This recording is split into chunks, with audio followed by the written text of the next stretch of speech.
710 KNUS in Denver. And waking up with AM 1460, FM 101.1, The Answer in Colorado Springs. All along the Front Range, this is the Jeff and Bill Show where you get both sides. And boy, we got a show for you today. Yeah, we This do. This is going to be a ton of fun. We'll dive into the Denver ICE excessive force issue. Denver banning ICE agents from city property. Seems like we just love lawsuits. Now, here's the thing. Take some notes on today. Maybe share with your friends that you want to listen to the Jeff and Bill Show, because regardless of your political affiliation, regardless of your angle on many things, we're going to find something this morning that you're going to absolutely love, and we're going to find something that you're going to yell at us over. So I'm just promising that throughout the morning. There's going to be stuff you're going to go, oh, my God, I'm so glad they're talking about it. And there are going to be times you're like, oh, my God, I'm so angry about this. We've got all of those things in store. This is going to be cool. What else we got on tap today, Jeff? Lots to cover, and of course, she's been bad girl. Yes. Lauren Boebert's joining us, yes. taking a picture of Hillary Rodham Clinton during the depositions that she wasn't supposedly supposed to No, take. someone stopped a congressional hearing. And she's on the show.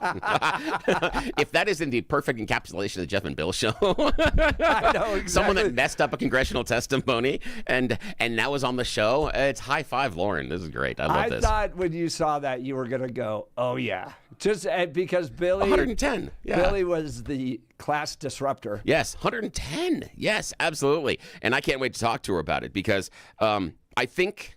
Let's just say a lot of the texters, a lot of listeners have some ideas about some preconceived notions of things that I say and how I approach this one. I don't know. This conversation might surprise you. This is fun. I'm really looking forward to the fact that she's on. Yeah. I am over the moon. It is fantastic. I'm so excited. She was, and then the best was she's walking out, and they're all losing their minds about her and stuff, and she just goes, "They're like, why? What? Why'd you do that? Why'd you do that? Why'd you take a picture?" And the background is Hillary Clinton is being subpoenaed to testify before Congress regarding her relationships with Jeffrey Epstein. And during the proceedings, Lauren Boebert takes a picture of Hillary Clinton and sends it to friend of the program, Benny Johnson, who then posts it, and the Clinton lawyers get all upset and they march out. They're like, we have officially paused the proceedings because somebody has broken the rules and has decided to take a picture. And then Lauren walks by and reporters go, why'd you send the picture? And she just goes, why not? Well, here's the thing, though, is this is where I'll surprise everybody. Hillary's lawyers are right. They're right. Yeah. Absolutely. They are 110% right about their claims and about why they're angry. Also, though, I'm going to tell you, I'm not mad at Lauren. Yeah. So I'm going to surprise a lot of you today. Listen to the show. I'm going to surprise a lot of you. Yeah, you got to listen to this one at 7 o'clock. Yep, Lauren will be joining us. Lauren Boebert, 7 o'clock. Dan Gates, Coloradans for Responsible Wildlife Management, joining us as that effort to ban fur and take on trapping and all that stuff's back. They're just doing it a different way this time. They're trying to go through the CPW Commission meeting March 4th and 5th. The progressives, the crazy animal rights, PETA-type folks trying to affect Colorado rules and regulations. He'll join us in the 8 o'clock hour to give you the latest on that. Mike Boyle, Mike from the restaurant show. Is it safe to go to Mexico? This guy's down there, it seems like every other week. So we had the former head of the DEA on yesterday talking about this. Mike will give us his perspective. And the state of Colorado looking to curb sports betting? That's interesting. Because at one point, I had a reporter ask me, because this thing I think got legalized in 2017, and they're like, is there anybody else in the state that's against it besides you? Oh, geez. Because I was the only one doing interviews going, this is so stupid. The casinos don't exist as charities. They got big, shiny buildings for a reason, because they took everybody else's money. Well, the thing for me about this is I'm pretty sure we could find something online where we could bet on whether or not this would pass. Ha! Yeah, so we could gamble on whether or not the prohibition on parts of gambling would pass. There you go. I enjoy that. And then they got this thing, the poly markets, and you can bet on just about anything every day. Yeah, there are a number of things inside of the poly markets that they're very weird. I'm not against them, but I can see why they are open for tremendous manipulation and insider trading. Oh, on a side note, did you hear about the accountant that just cashed in huge on the poly market? Do you hear this? No. This is like a third level story. Okay. Point of clarification. Give me a moment here and we'll talk about this one. This is very, very interesting. So dude's an accountant. And when Elon Musk and his Doge buddies rolled into town, he made a bet on one of the poly markets. And his bet was that Doge would not lower government spending financially and fiscally over the course of a calendar year. Now, he's an accountant, and the story goes, all of his buddies are like, dude, there's no way you can lose this. There's no way you can lose this. And all the money, and the reason he took advantage of it, now here's the thing, okay, first of all, he didn't literally bet the house, but he took all of his potentially liquid life savings. So anything that he could liquidate outside of the house and the car, any other assets were liquidated, and he put it on the bet, and he cleaned house. They have to pay out because he bet that Doge couldn't lower federal spending. Now, part of this is because of how the poly market and whoever wrote the rules did it stupidly, because they did it based on total federal spend. A large majority of it is based on mandatory spending. Right. So that's why he knew. He saw this bet on the poly market, and he saw all the money flowing towards Doge. So the odds were phenomenal. And he knew, based on being an accountant, that government spending always goes up. You can cut in certain areas, but based on the financial, all of that. So total spend will always rise. So he had placed a bet that he would rise first, second, third, and fourth quarter in 2025 compared to the fourth quarter of 2024. And of course, anybody that knows how government budgets work, that was natural. Doge would have had to cut over a third of the government spend in order for it to work. So I'm not saying Doge was ineffectual. I'm not giving anything on Doge. I'm just saying, and this is just an example of, here's a guy that, based on accounting, knew exactly how government money works and knew that whoever's writing the rules on poly market doesn't know how government money works. And he used that knowledge to cash in. Right. Yeah. Sounds like it. I know. So I'm just saying, poly market's good or bad, but if you've got a special niche, go start searching. Right. As long as it's open, I'm trying to. This is a tip from the Jeff and Bill Show. If you got a niche out there, if you know something like really good about bowling, you know a lot about crocheting, something out there you can poly market it on, go make the money. This accountant is an example of taking advantage of this while you have the ability. Not passing a judgment on Doge, just saying dude knew how the betting system worked and he gamed them and won big. So, yeah, go do it yourself this weekend.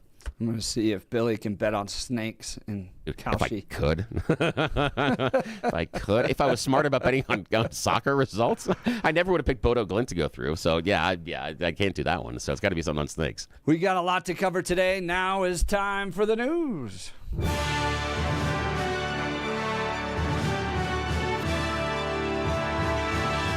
Blake Olson, news and comment.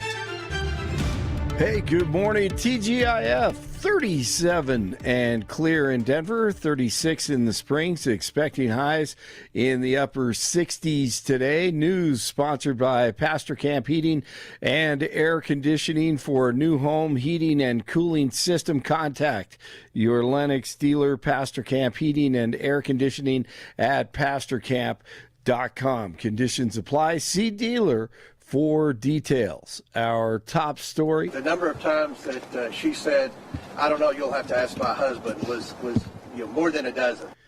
It's James Comer. Slick Willie is next up in the hot seat. He'll be testifying before the House Oversight Committee today over his links to Satan Epstein.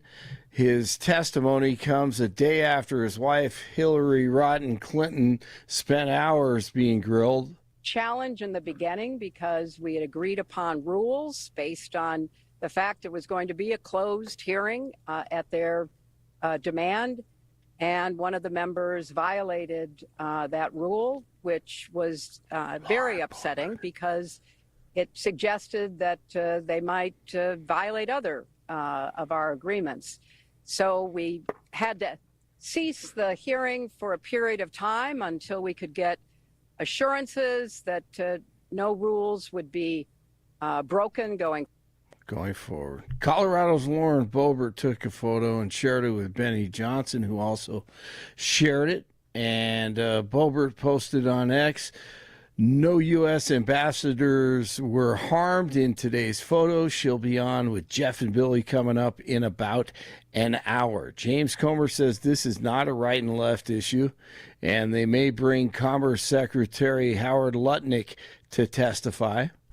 That's very possible, and I think I think it's a good possibility that his name will arise in some questioning today. It'll maybe be on my list, and I have an email I printed off for Hillary to ask about Howard Lutnick today. Okay. So we're asking again, and I want to remind everyone: we've already brought in Alex Acosta and Bill Barr for depositions. That's 2 Republicans in the Trump administration. So this isn't just about Democrats. This is about anyone that has any knowledge of Epstein, the investigation. I think we all agree the government failed.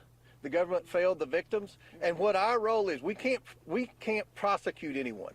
But what we have been doing is getting transparency to the American people. And that was Nancy Mace in the background that you heard there.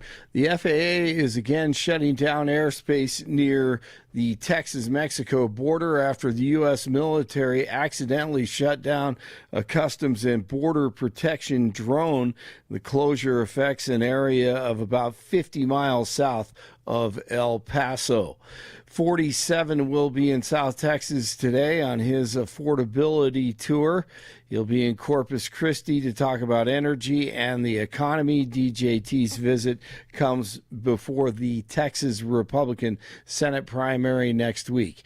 Denver Mayor Johnston and the city council making plans for what to do if ICE agents descend on the city. Johnston says Denverites ask him every day what he would do if the chaos of Minneapolis comes to Denver. To protect Denver, if we see any ICE officer using excessive force against the Denver resident, we will step in to detain that officer and remove them from the situation.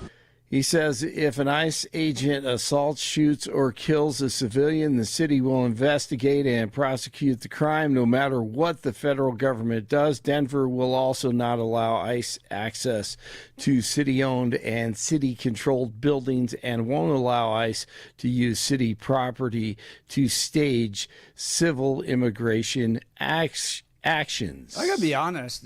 I mean, that sounds like secession. Yeah, you're right. Like, what's the difference? Yeah, there is none. If the city's like, you as the feds can't come on our property anymore, are you essentially seceding from the feds? Sounds like it, doesn't it? Yeah. I don't know what the difference would be. I just want to know if they're going to allow citizens or individuals to obstruct and prevent an officer from doing their job. Will they be arrested? What will happen to them? Can they kick in taillights and spit on officers? Can they try to run them over? I guess other question would be, how far do states' rights go? And if the federal government can say we can come on to state property for whatever reason, then how far does that go? What does that enable them then to do? Does that mean in places like Fulton County they didn't have to get a warrant? They should have just come in and taken what they wanted. Again, what do we think? True. What do we think? What are the rules, and what's that balance between federalism and anti-federalism? How do we balance this? Because we are not necessarily a large country that was originally created.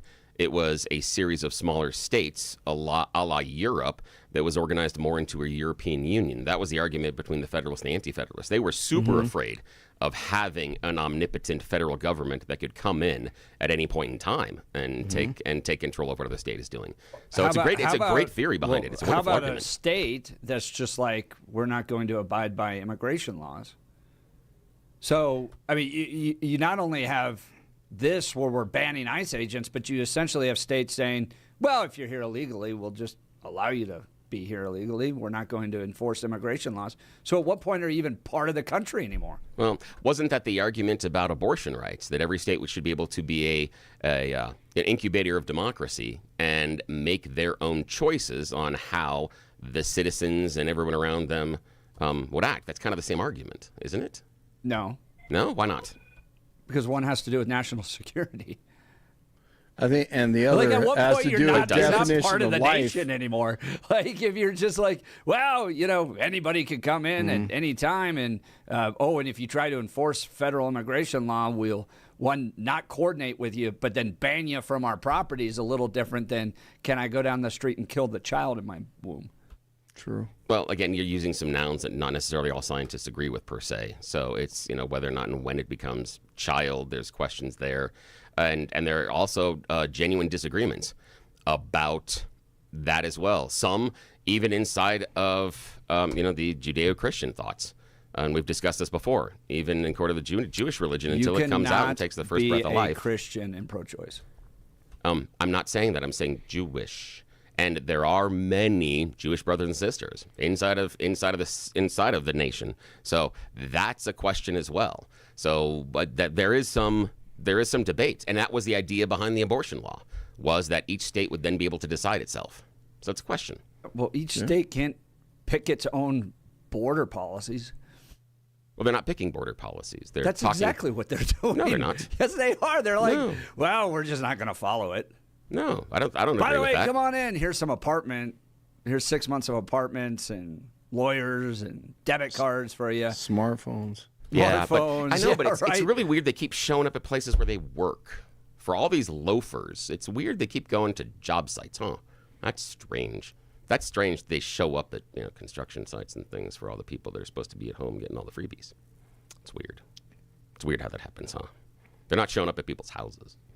They're not doing that a lot. Who's showing up where?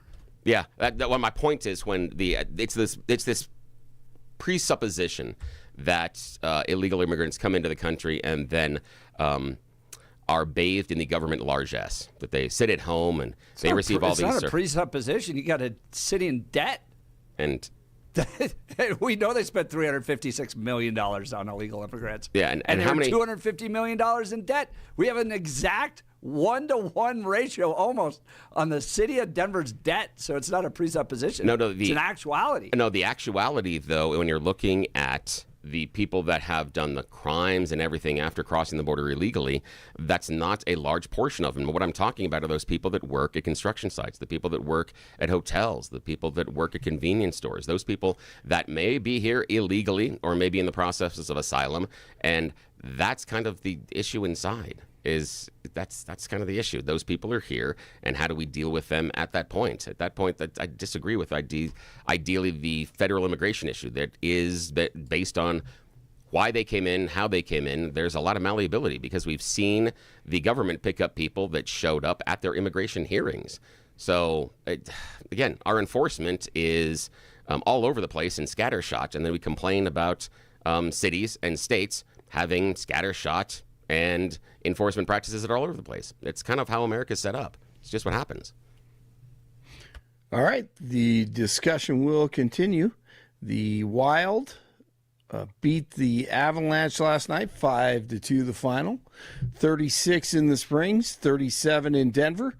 That's the latest. I'm Blake Olson. More of the Jeff and Bill show ahead on News Talk 710 KNUS in Denver and now on AM 1460 and FM 101.1 The Answer in Colorado Springs. This is where you hear both sides. We are the Jeff and Bill show. The recent spell of some weather, especially in the mountains, is moving off to the east, and Colorado will sort of fight itself in between weather systems for a few days. We're going to continue to have unseasonably mild Pacific air flow into Colorado. While there will be some colder air heading into the Plain States this weekend, it'll stay east of Denver and Colorado Springs. So the I-25 corridor will continue with our spring-like temperatures as we wrap up February, head to March.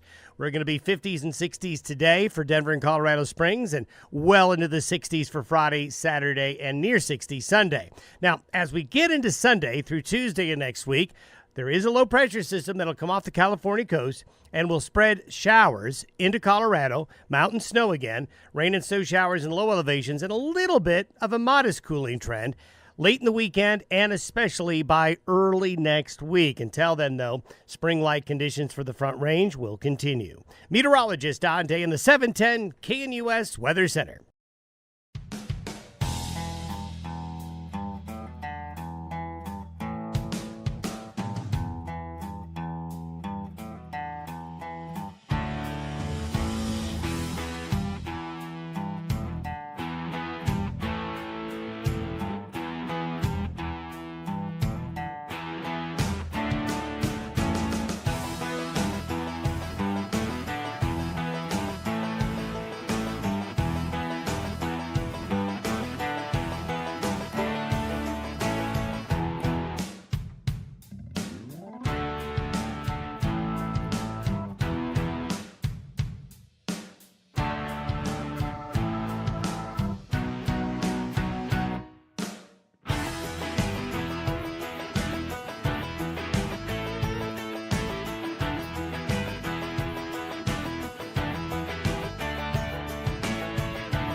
710 KNUS in Denver. And now on AM 1460, FM 101.1, The Answer in Colorado Springs. All along the Front Range, you are listening to the Jeff and Bill Show, where you get both sides, and this is a hot topic. Denver mayor banning federal immigration agents from city property. He's also saying that city police will detain ICE officers if they're using excessive force. Text messages already pouring in on this one. Be a part of the conversation. The text message line, the Dan Caplis Law text message line, 720-819-5115. The phone line is 303-696-1971. Gino the cop saying, so the mayor's telling Denver PD officers to interfere with ICE officers in the performance of their duties? It's not going to happen. There will be a revolt in the DPD. Officers will refuse to carry out these illegal orders. Speaking of illegal orders, where's Jason Crow? Bring in Jason Crow. We could, break the glass, and out our little Jason Crow figure comes. And then we'll take him downtown, and he can go to the Denver Police Department. Don't follow illegal orders. Don't follow illegal orders. And then we'll put him back in the plot in the glass case. But ICE and federal folks not happy about this. Here's Homeland Security spokesperson responding that the executive order's legally illiterate. Enforcing federal immigration laws is a clear federal responsibility under Article 1, Article 2, and the Supremacy Clause, while Mayor Johnston continues to release pedophiles, rapists, gang members, and murderers onto their streets. Our brave law enforcement will continue to risk their lives to arrest these heinous criminals and to make Denver safe again. The order is symbolic, as Denver and the state of Colorado do not have the power to stop federal immigration officers from conducting operations, even in the face of the state's sanctuary laws. Johnston's executive order comes amid President Trump's immigration crackdown. What do you think of this? Let's go to the phone lines. Marcus in Aurora. Good morning, Marcus. You're on with Jeff and Bill. Morning. Yeah, morning, guys. No more federal funding for Denver. Enough's enough. They want prostitution, injection sites. They went too far now. Now, no Marcus, more federal money. They're done. I got a question for you, though. The courts have said that you can't do something like if you're mad about Denver, Colorado being a sanctuary city or state, you can't pull education funding. If you're mad about us being a sanctuary city or state, you can't pull some infrastructure funding, because if the federal funding is allocated for X, you cannot pull it because of Y. So that's a problem that I think that the feds are going to have, and that's set up specifically so you do not have a retribution coming out of the feds that, hey, we don't like what you're doing. I'm just going to cut off all your funding until you do exactly what I want, for that type of subservience, which is, again, what you had with the king. So what funding do you think we should cut off? Go ahead, Marcus. Billy, they can do it. Go to another law and everything, steal that money, and I guarantee you Denver's going to go broke.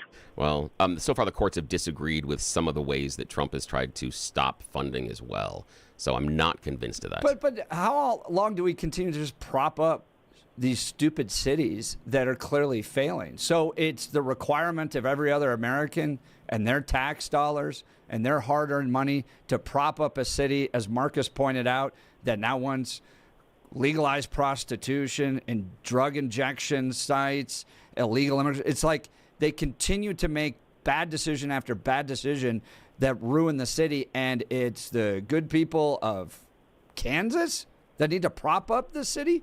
Well, I mean, would you say that about California? Because California is a net contributor to the federal budget, not a net draw. It is states in many cases like Kansas that are net draws. So that's when you say prop up, California contributes a lot, and I'm not sure what the Colorado contribution is, but oddly enough, as much as we complain about those large blue cities and those concentration of the people, normally those large areas, even though we disagree with tax policy, are normally the net contributors, where you don't have as many tax providers. That's where you end up having a net draw. So those are more rural areas, et cetera, where it costs more than what you're drawing off the tax base. So in many cases, not universally, but in many cases. Marcus, any response to that? Well, that's why all the people are leaving those blue states. They're generating a lot of taxes. Yeah, and sending them to other people. No, Marcus, I appreciate Marcus. the Have a call. good Friday. Thanks so much. Marcus's line's open if you want to jump in. 303-696-1971. Making national news as Denver mayor bans federal immigration agents from city property. What got me in this was he talks about his commitment to enforce the law. That's his job. He talks about, well, it's really important for me as the mayor to hold people accountable and to enforce the law. And I'm sitting there going, what, against ICE agents? Like, this is where Democrats always get it flipped up and backwards and upside down. You're going to come out as the mayor of a city that has a serious crime problem, that is a sanctuary city. You will not coordinate with ICE. And we know about the crime problems because nobody will go to your city. And you have the audacity to come out and say, I'm doing this because it's my job to enforce the law. Give me a break. You don't enforce any laws except when it's federal law enforcement, because you're a progressive liberal hack who thinks that the real problem is law enforcement, not the actual criminals harming people. There was a woman on 16th Street Mall who had her throat slit. And you're going to go spend time on federal law enforcement. Give me a break, Mikey. All right, let's go. We'll get to the phone lines. We got to get to a break here, but stick around. Let's talk Gyrie's, folks. My wife and I have been talking about updating our home for a while, and we had gone to Gyrie's and had an absolutely fantastic experience. There's Gyrie's all over the Denver metro area. We went to the one in Parker, had a fantastic experience. We got to sit down with their professional designer who showed us an incredible selection of Hunter Douglas custom blinds, shades, and shutters. I was a little overwhelmed at first, but the designer was a real pro. She walked us through everything and helped us find the perfect options to enhance the look and functionality of our home. So whether your curtains are clashing or you just want a fresh look, Gyrie's has the solutions for you. Their designers are experts who can help you with everything from window treatments to full room decor. And here's the best part. They offer a personalized in-home consultation. They come directly to you, so you can get the same expert advice right in your own home. Do yourself a favor. Get started today and visit Gyrie's.com to schedule your in-home consultation. That's GUIRYS.com. Go see the great people at Gyrie's. You'll be sure to thank me. Phone lines hot, jam-packed. Text messages coming in. Goodness gracious. It's going to be a fun one. You're listening to the Jeff and Bill Show, News Talk 710, KNUS in Denver. And waking up with AM 1460, FM 101.1, The Answer in Colorado Springs. This is where you hear both sides. Get here right now. I know it's a lot of fun. We'll be right back. This is Jeff and Bill Show.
710 KNUS in Denver. And on AM 1460, FM 101.1, The Answer in Colorado Springs. All along the Front Range. This is the Jeff and Bill Show where you get both sides.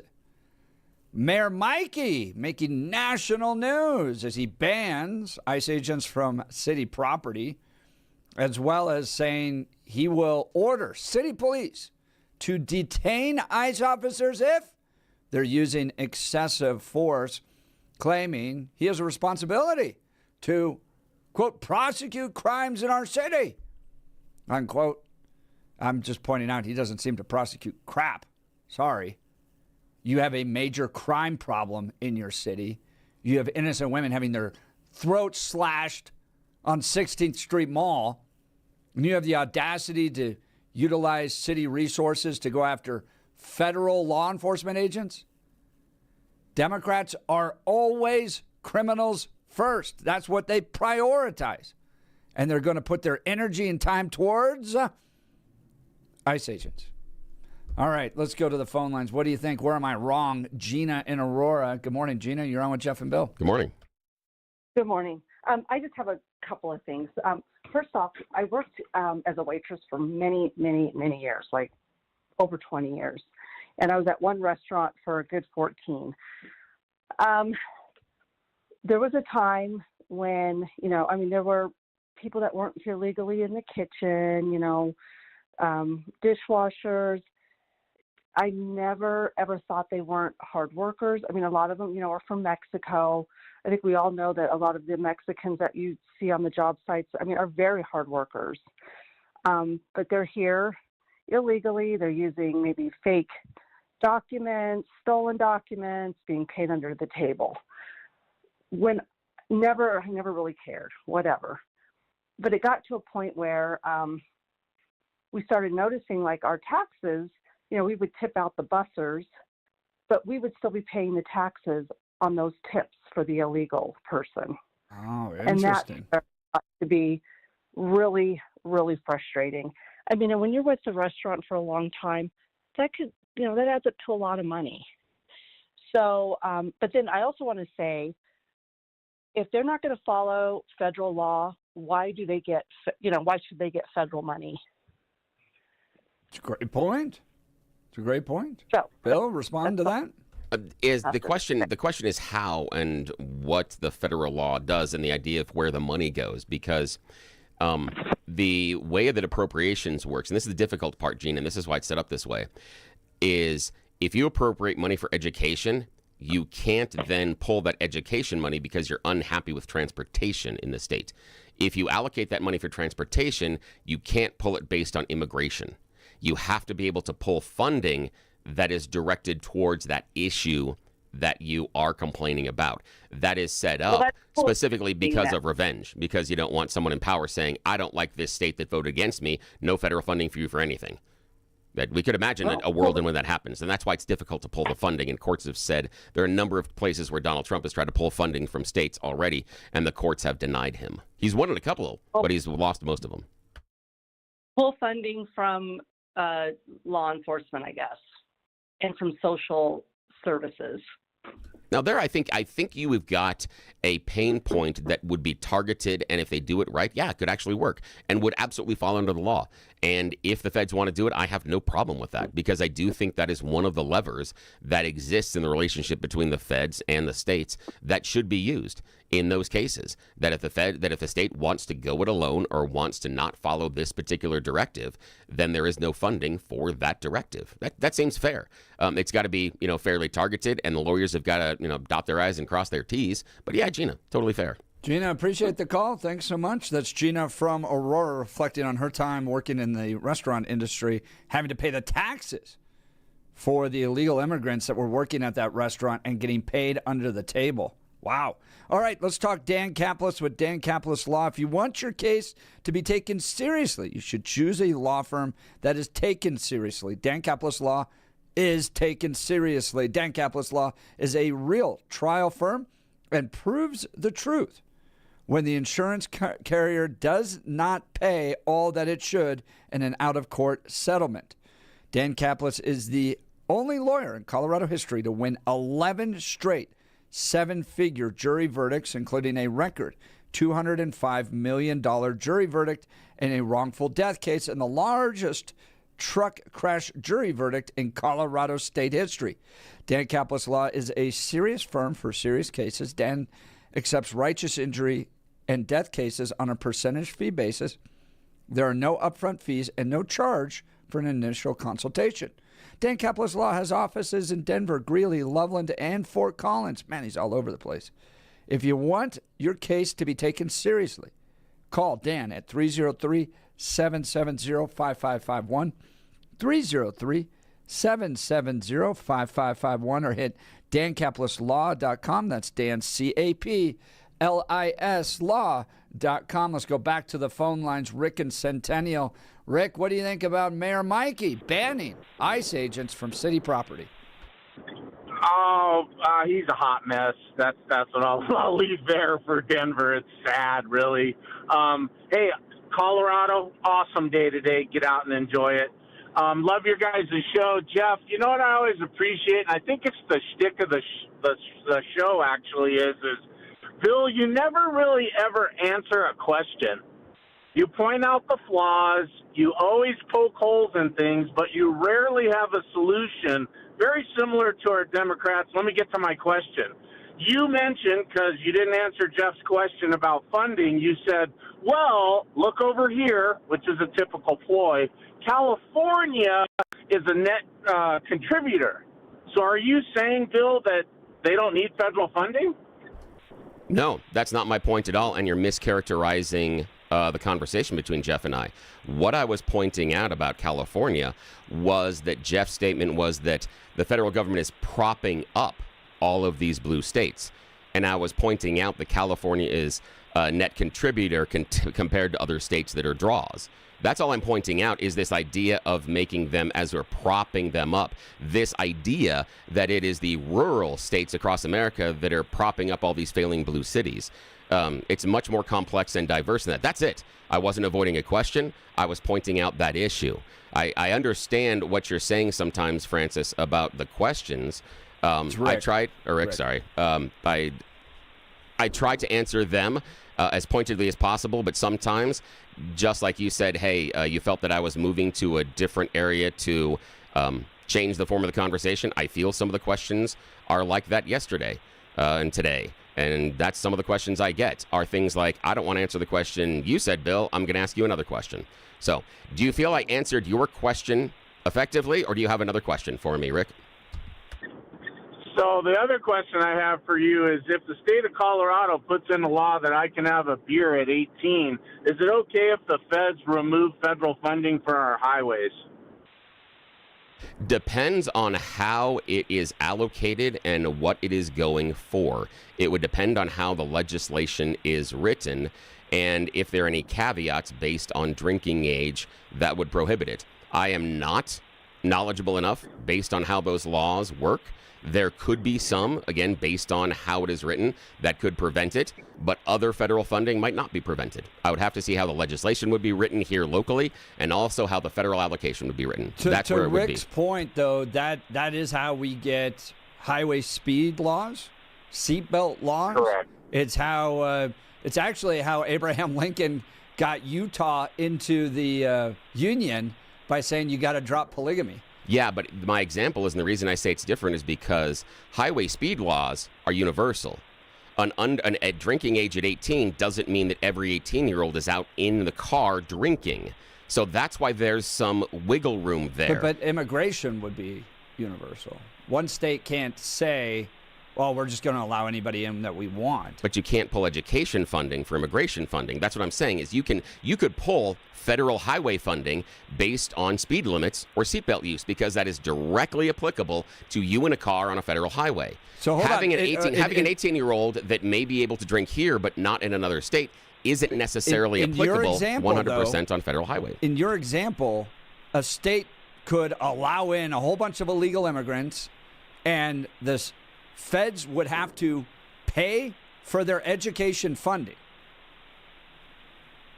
Depends on, again, how you're using the word allow. That's the issue here. is it depends on how you're using that verb allow as far as what allow is. Are they going down into Mexico, loading up planes and then flying them back in? Or are they dealing with a population that is extant in the community already? There are some questions there because you can't deny someone that is in the country necessarily in education, even if they're not here legally. There are some questions about that in the courts. Right. And this is where we're getting back to my point that we're having to prop up a lot of these states that are clearly breaking federal immigration law. Rick, I'll give you the final word. Go ahead. Well, 100% correct, I think, on that, Jeff. And the last question I have for you, Bill, is tied exactly to what Jeff just said. Why is the state not allowing our voter rolls to be audited for citizenship? Why do you think that they are not? Is the question I've got.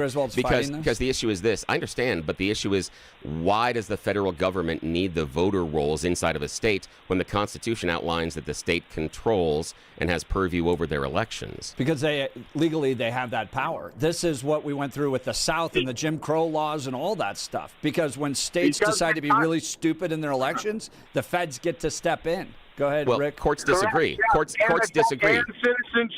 And citizenship ties into all the funding and all of the other education and WIC and health care and everything else.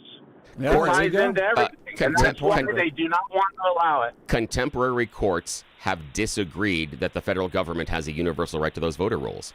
Some courts have denied access to it. Those are federal. I don't understand. Why wouldn't they?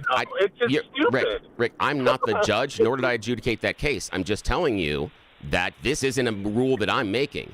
I'm saying that our current court system, in some cases, have decided that no, the feds do not have a universal right to get those voter rolls. Yeah, they're going to lose. But even if the court says that, but why not? It's just common sense. Hey, Rick, I'll have to go look at the opinions. I don't know what the opinions are on it, etc., but we'll have to see. It may be the justification from the feds. Don't rise to the level that, and it could be the idea that and I'm just spitballing here, okay? I'm just trying to answer your question, Rick, okay? Because you're accusing me of not answering questions. Trying hard to answer this question here, okay? My guess is it has to do with an assumption of fraud rather than actually trying to investigate a crime. If you assume a crime has happened and then you're trying to investigate it, that's where the court is going to have problems because it's not a guilty until you prove yourself innocent type of bromide. I'm just guessing that might be part of some of the ruling because if they're assuming that there's fraud in their voter rolls, without proof, you may not have anything there. We got You Choose the News coming up. Thank you, Rick. Centennial, great call. Rick's line is open, 303-696-1971. We had Chris Murray in studio on that issue, and he said, yes, the feds will win this and get access to those voter rolls. It's very clear that they have that right. All right, we'll continue. Bill's coming up with You Choose the News Loser Edition. You're listening to the Jeff and Bill Show on 710 KNUS in Denver. And on AM 1460 FM 101.1, The Answer in Colorado Springs. This is where we get to hear both sides. We are the Jeff and Bill Show.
710 KNUS in Denver.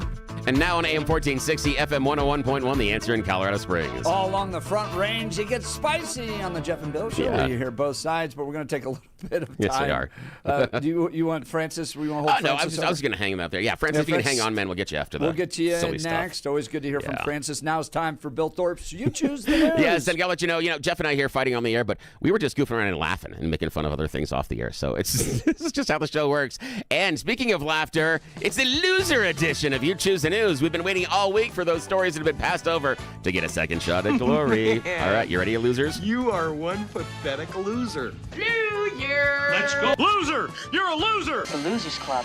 Bunch of losers. You're such a loser. You made me feel like a loser! She's a loser. You are such a loser.